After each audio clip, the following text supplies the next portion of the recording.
Good morning. Good morning. I don't know. I keep saying that. Good morning. It is Thursday, the 2nd of March, 2023. Welcome back to another installment of the Mincho Network. We are 60. Is today 60? No. Yesterday was 60. 61 episodes in. And we're living large. We're having a good time. Real quick, if you could just like this on, or chuck me a review on Buddy Spotify, wherever you're listening to this, Podbean, Spotify, YouTube, if you could just like it, that'd help me out greatly because I want to get this to more ears because the cost of living's going up. Let's get me paid for my words. No, I'm just kidding. I don't know. I need to maybe advertise this shit better, do something. Anyway, I've been stressed. My little cat, my youngest cat, my little puss boy, little puss man, Mr. Olive, he is dribbling a lot. And we looked it up last night, and they reckon that it could be anything from like an injury to the mouth all the way through to fucking some bullshit like cancer. And so I'm touch wood, it's not that. But he was playing a bit rough with his brother yesterday. His brother, Mr. Big Pools. And so Otis is the one that has epilepsy. If you've been listening long enough. And Mr. Olive does not have any issues that we know of so far. But he started drooling like significantly yesterday. And when I got home, I checked out his mouth and doesn't seem to be anything sort of issues. He was eating as well, so I'm gonna chalk it up to him having been a bit rough yesterday with his brother. But he was dribbling a fair bit overnight, so we're gonna take him this morning and get him checked out. So I'm doing this podcast earlier than usual. We got up pretty early, so I'm like feeling a bit fresh and ready to go. But yeah, so that's where I'm at. It's been a bit stressful, honestly. It's like just worrying about him, worrying about the cost of living, like money. The price of everything's just going up and up and up. Mads showed me a thing before, a bag of chocolate Easter eggs, like these little like dairy milk eggs, 440 gram bag for $11. $11, bro. That is insane. And there was like Red Rock Deli chips the other day, like a certain brand of chips here in Australia. And they are $7 a bag. And you mean to tell me that it costs like almost 100% more to make those now? They used to be, let's say they used to be $4, right? Charging $7 is like what 100% more would be $8, right?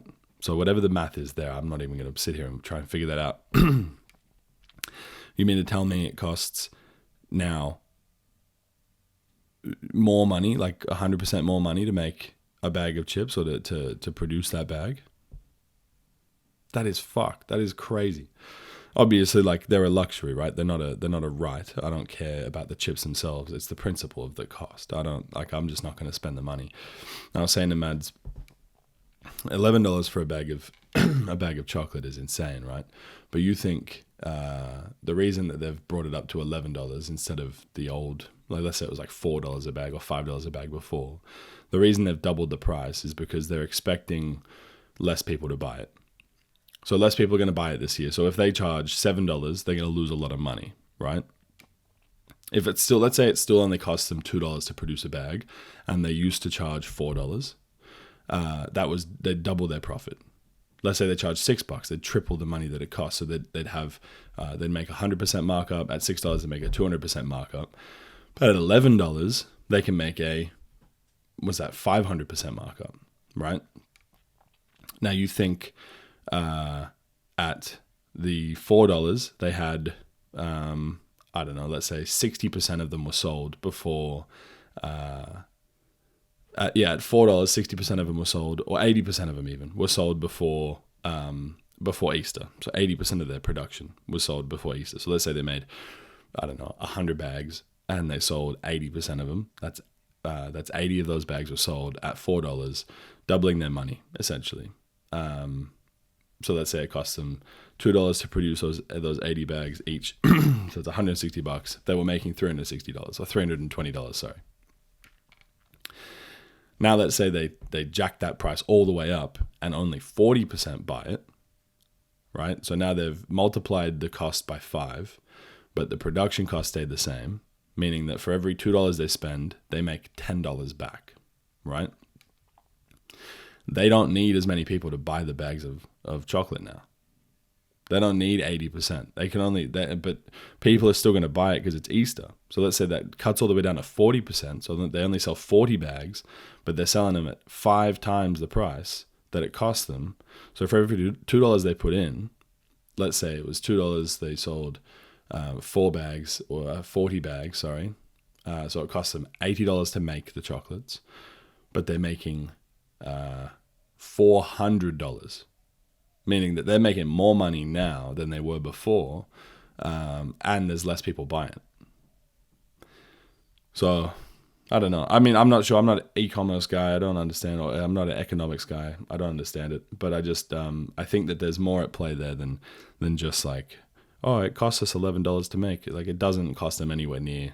Even if it costs them $3 more, they're going to jack the price way up to offset, because there's still going to be people that buy it because it's novelty for Easter. Right?